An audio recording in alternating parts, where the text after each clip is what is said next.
Kato and his sister looked at the fallen tree lying across the stream. The water roared quickly underneath it. Swirls of white foam formed where branches and green leaves had fallen into the stream.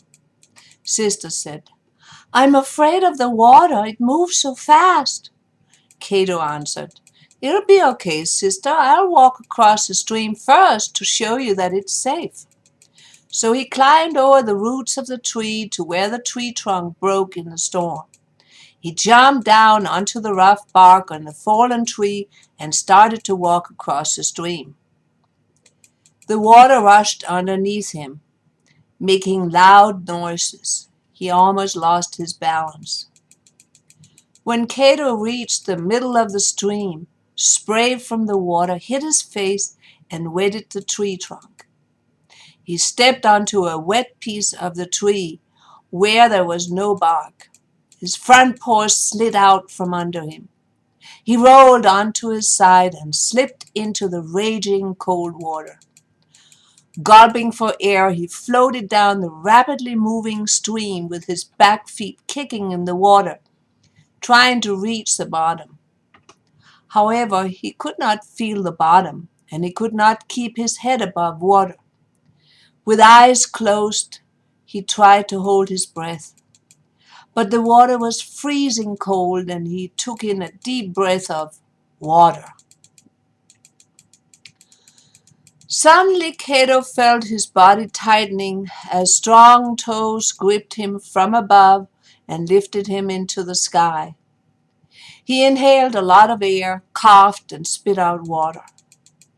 Kato opened his eyes and looked up at the flecked feathers of the owl. The owl held Kato as lightly as he could in his toes, not to hurt him with its claws. They landed in a clearing on the far side of the gully.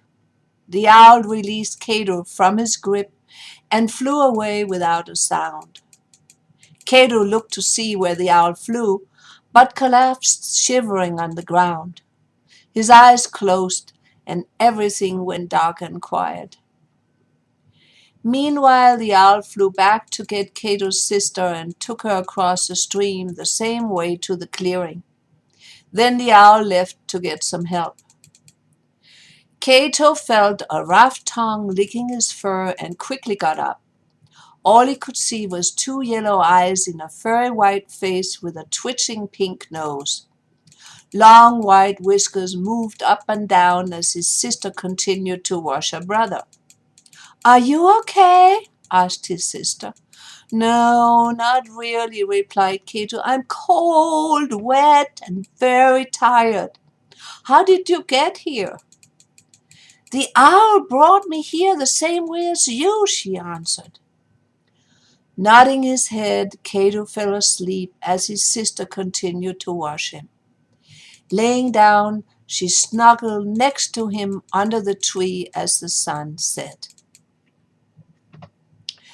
The rising sun sent rays of warm golden sunlight through the trees. Kato and his sister woke up as bushes moved near them. A smiling grayish-brown head poked through the hedge and stared right at the kittens, sniffing them with a long black nose. It looked like a large dog, but was too thin to be any dog that they had ever seen before. Kato immediately hissed and slowly got up on all fours. He arched his back and moved between the animal and his sister. His tail bushed out and his ears went down as Kato showed his claws.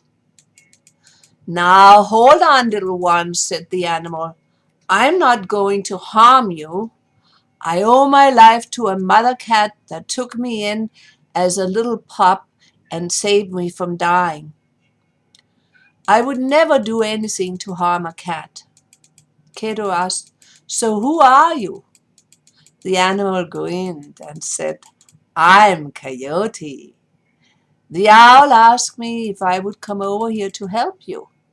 I live near a house with a fence and some yipping dogs that wander around the yard, pulling on a rope, playing tug-of-war. Can you believe how silly that is?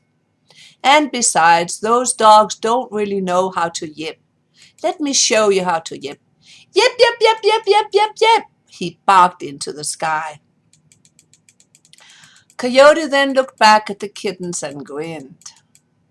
First, Kato was not sure whether to trust Coyote, but then decided to ask him to help them to get back home. Kato explained to Coyote, "The house with the dogs sounds very much like the house where Tori and her family lives. I got lost there and later found Mama Rabbit and my sister. Then I nearly drowned in a stream until the owl saved me." Coyote listened, cocked his head, and scratched it with his hind leg. Grinning, he said, "You are very lucky to have the owl for a friend. As for the house with the dogs, I have been inside the yard of that house at night and helped myself to a few chickens in back of the house." Smiling, Coyote continued, "I have also looked inside the windows of that same house and seen a few long-tailed cream-colored cats with blue eyes like the ones you talked about." "Come follow me," Coyote suggested to the kittens. "I'll take you to Tori's house." So they all walked through the trees. About the time that the sun was high in the sky, the kittens' legs got very tired. Coyote looked back at the kittens, broke into a grin, and then quickly ducked into a hole along the side of a hill. The kittens looked at each other, a bit scared, but then carefully followed Coyote down under the earth. "You can rest here," Coyote said.